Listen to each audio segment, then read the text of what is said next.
What's going on, guys? Welcome back to Bad Piston. So what I'm holding in my hands is the new transmission cooler. This is gonna be your best friend, especially for little girl automatic transmissions. This is gonna be the best friend, man. They attract so much heat, and that's one of the causes that you have transmission problems, just like happened to mine. I recently just rebuilt mine with a Circle D Level 3 rebuild kit. So I'm planning to keep it a little bit longer that I can. So this is definitely going to help a lot. So even though if let's say that people recommend it, even if you don't race the car, even if you don't have mods, this is recommended, man. It's not going to hurt, but help you get the most out of your transmission, keep it cool. Because at the end of the day, heat, that's what messes up your transmissions. I got the kit from GPI. So this is actually Derale. I think that's what it's called, Derale.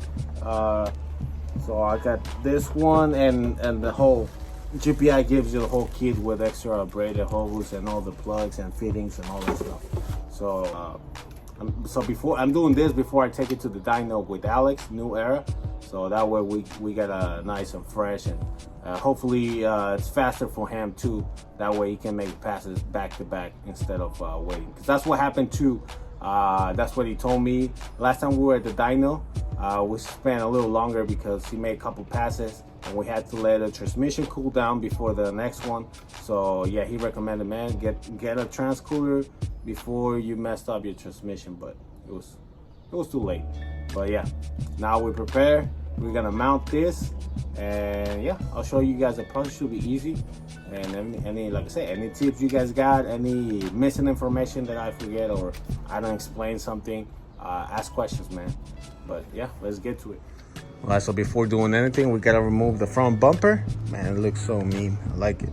I'm gonna see if I can get away without removing the wheels. Probably just move it to the side, get this side off and the other one. So yeah, that's the next step.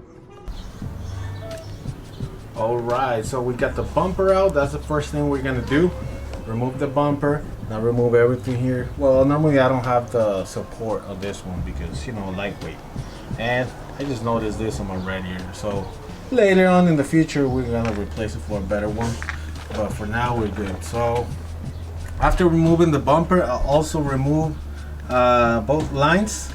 If you can focus. There you go, kind of. And this camera sucks. There you go. Let's get that one right there, both of them. So those are the transmission lines that go and connected to the radiator, the inlet and outlet. So a lot of people, or a few people, normally just remove the outlet one. That way, when the transmission fluid goes inside, they still use the radiator. So it goes into the radiator and then goes, before going back to the transmission, goes through the cooler. And they just plug it to the outlet one. But in this case, and after talking to my friend Joseph too, he recommended to just dedicate both of them. And I mean, this is the first time I'm doing it, and I always go to him for any questions, any advice he has, and he's always been helping me. So thank you, brother, if you're watching this video. And so that's what I'm gonna do. And looking at the kit, so I got this from GPI, and they sell you the whole kit, which is sitting over here. And this whole kit is basically dedicated to that, to use it as a standalone system for it. So it's basically gonna go like this. Plugs into this right here, and then here it goes the hose, nice braided hose. Goes into here. After that, we'll use this one to the other end once you cut it and get the right length that you want. And after that, this is what's gonna get plugged into this one, and this end is gonna be on the the line. So for that, I'm gonna use this tool. That's why I stopped last night too, because I needed this flaring tool for the lines, and I didn't have it, so I had to go to my friend's shop to get it. So yeah, I'll show you detail how's it gonna work. But that's the whole kit. That's the whole kit. And I'm gonna be mounting the cooler right there using those factory holes.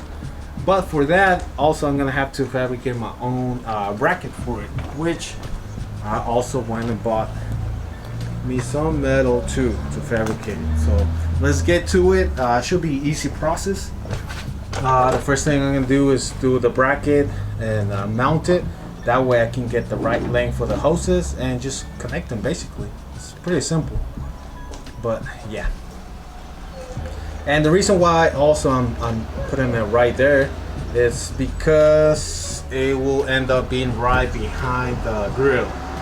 So I have a C28 grill replica, which is gonna help a lot with the airflow, keeping the cooler more cool. So that's the perfect spot for it. That's why I'm gonna have to use that. So let's get to it.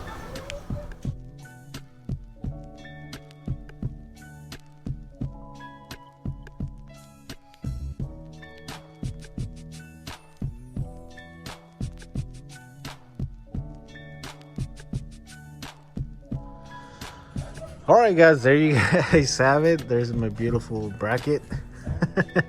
Actually, it's still fresh.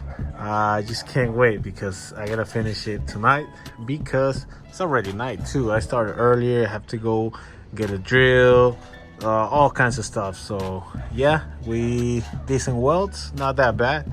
And yeah, but there's the bracket, really solid. I got some space behind, I will say like around 4 fingers from the radiator, so it doesn't, all the heat from here, it's not gonna affect it at all. It's just gonna keep getting fresh air. But yeah, all you just gotta do is run the lines and do the flaring on those. I'm just gonna cut them like this, straight, and just, I don't have nothing going on here, so it should be easy, pretty simple. All right, and to cut my lines, I have this tool. So all you gotta do is wrap it around, tighten it, and just be spinning it and tightening it at the same time, and it should be easy process.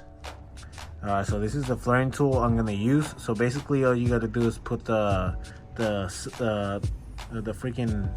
line here, and then with this one, you just gotta do screw it, press it, and makes the flaring. So you guys, it's really simple. Now I can't really record because I gotta use both hands and I'm by myself. So alright guys, so there you guys have it. This is one line. I'll do the next one, but make sure you got the nut and everything on the other side that goes there before doing it, because if you don't, then you're gonna have trouble putting it back. So that's how it's supposed to sit. Once I get the rest of the stuff, then you basically creating a seal.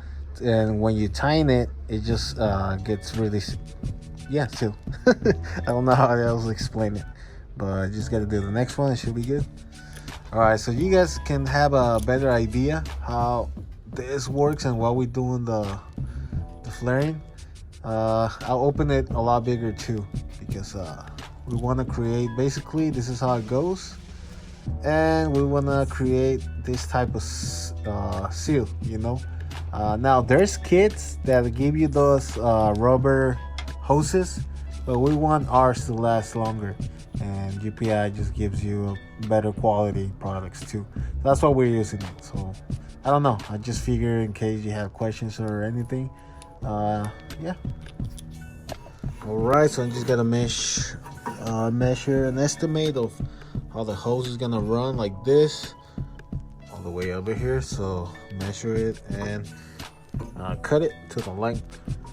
All right, so after cutting the hose to the proper length that you want, we're gonna start with it's gonna be the same for both ends. This is the first thing I'm gonna do. Yeah, I'm gonna start with the 90 degree, which is gonna be in the bottom, and you basically unbolt this and stick the hose inside all the way up and just bolt it back.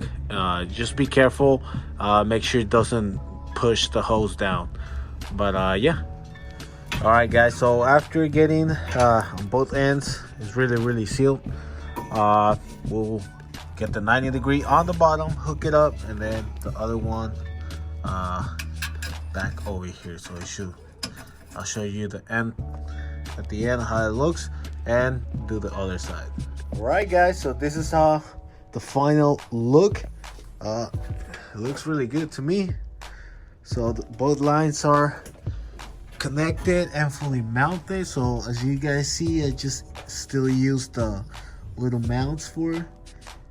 And got the 90-degree on the bottom and on top. This is how it looks.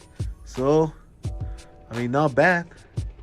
We just gotta put the front bumper back in and we should be done. All right, so before put the bumper back in, we're gonna start the car. Make sure there's no leaking or anything weird going on.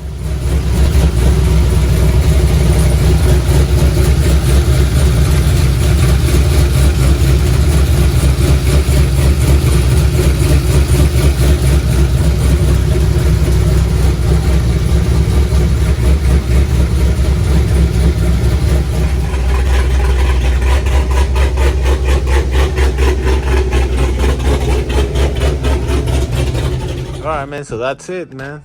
We got the car back and ready. It looks good actually. So I like the way it sits. It's like right perfect in the middle of it. So pretty good job, I will say. So it's gonna get all this air, keep it cool. And we got the car ready to take it Alex from New Era. They're gonna do their magic. Have the car ready, get the trans tune, retune, and get everything ready. That way I can confident just send it at the track. So that's gonna be the next video, man. I'll go visit my friends from New Era, see what they're up to, and yeah, hopefully you guys like the video. It helped you guys on the process. I try to explain everything as much as I can. If I miss anything, comment down below what you guys think, and I truly recommend it, man. Coming from me, because I already burned my other transmission, my stock one, so this is a rebuild one. That's why I'm retuning it. So even if you're stock, even if you don't race, just do it, man. A couple $100 is gonna save you big time. So catch you guys in the next video.